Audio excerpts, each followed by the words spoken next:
Welcome to When Life Gets Strange, tips for loving your perfectly imperfect military and everyday life. Let me introduce you to my wife and your host, Maria Strange. We have been married for over 20 years, over 17 years in the Army, and she is the mother to our 6 children, and we are members of the Church of Jesus Christ of Latter-day Saints.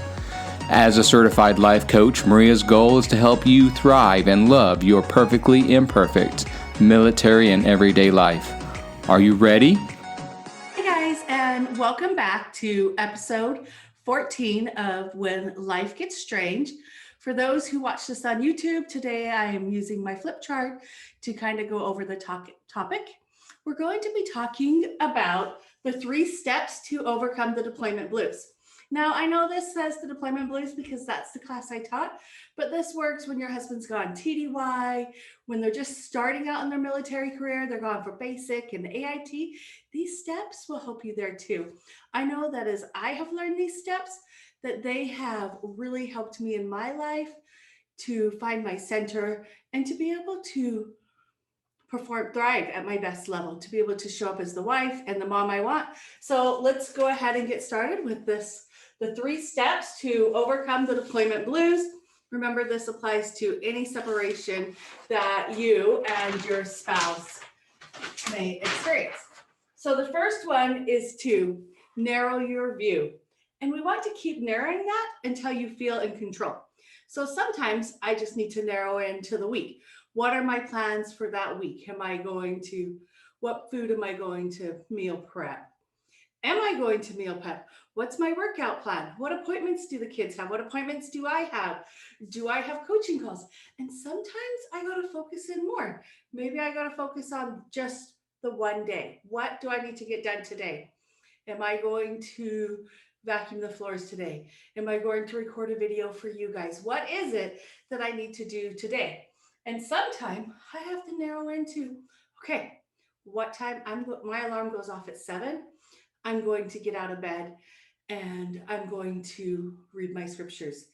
And then I'm going to exercise. And then I'm going to get my kids up and make breakfast, whatever it is. But the trick is to narrow and to keep focusing in until you feel like you're in control. If you have a new baby and your baby wakes up and cries, maybe what you can control is getting out of bed and going and getting your baby and giving your baby a bottle. And that's great. It doesn't matter how much you need to focus in, just keep focusing in until you feel that you are in control, until you know what it is you want to do next. So step 1, narrow your view and keep narrowing it until you feel like you are in control. And this might be like you're in the grocery store and your kids are throwing a temper tantrum and you just got to focus. Okay, my list says I need all of these things, but you know what? My children aren't handling that right now. I'm going to focus in and I'm going to grab bread and milk and cold cereal, and we're just going to eat cold cereal. And that's perfectly okay. There's nothing wrong with that at all. So narrow your view and keep narrowing it until you feel in control. Step number 2 is to focus on the future, not the past. It's really easy, especially for me, like, we live in upstate New York right now. It's gorgeous out, as you can see out my window behind me here. However, in the winter, we get so much snow and we have to shovel it and snowball. And it's really easy. I could go to the past. Like, if Spencer was here, he could do this for me. He could mow the lawn. But when I go there, I just feel kind of some resentment, and it really doesn't help me to show up. So I can focus on the future. I can pay somebody to mow the lawn for me.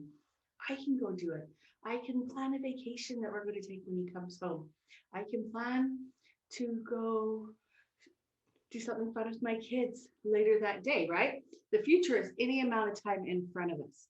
And so when we allow our mind to go to the future, instead of on the past and all the things that our spouse has done for us, or the things that they would have done if they were home, or how much easier life was when they were there, we're just buying trouble for ourselves. So let's not do that.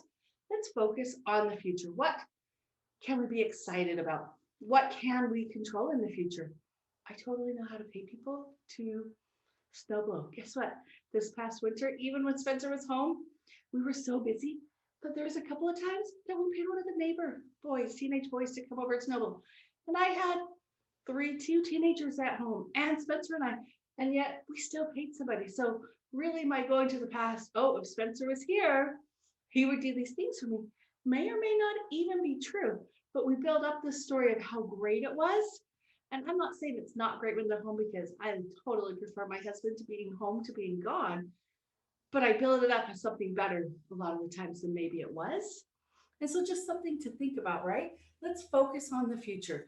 What do we have to be excited about? Every day that they're deployed or gone, basic AIT, it's one day closer to them being home. So do I want to dwell on how long they're gone, or do I want to dwell on how every day they're closer to being home?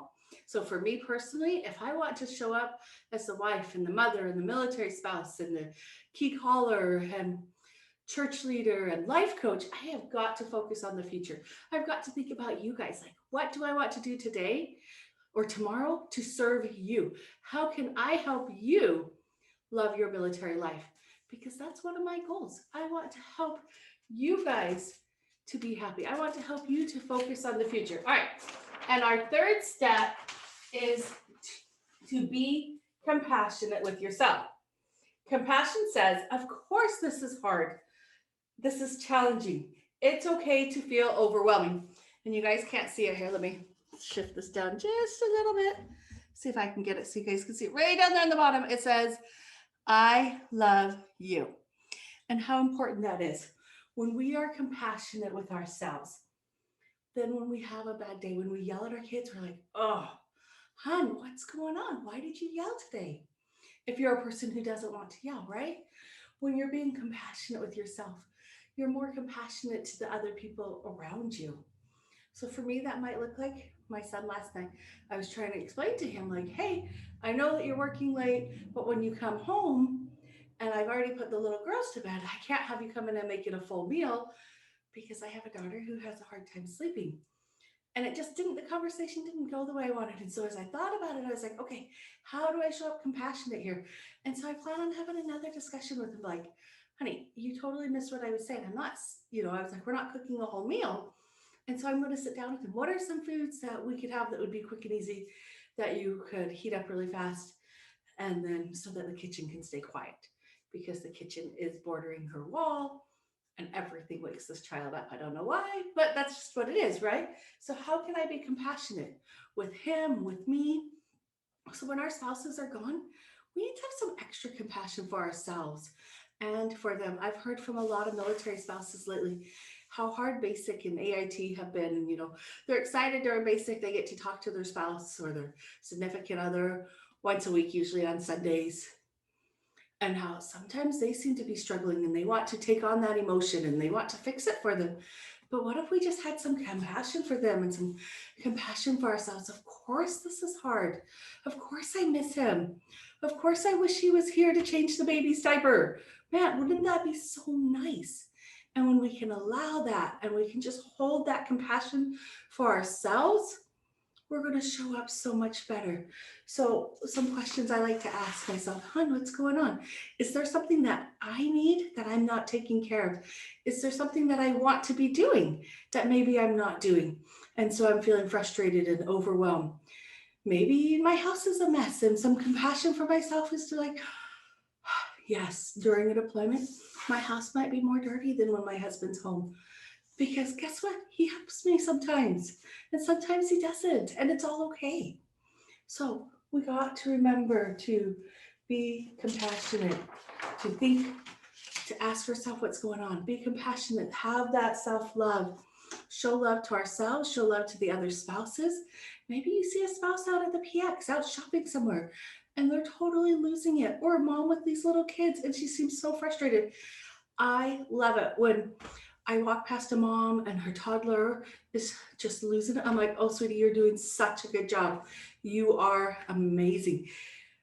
And you can almost see this look of relief come over them as they don't feel that judgment. They're like, oh yeah, I got this. It like gives them that boost of confidence.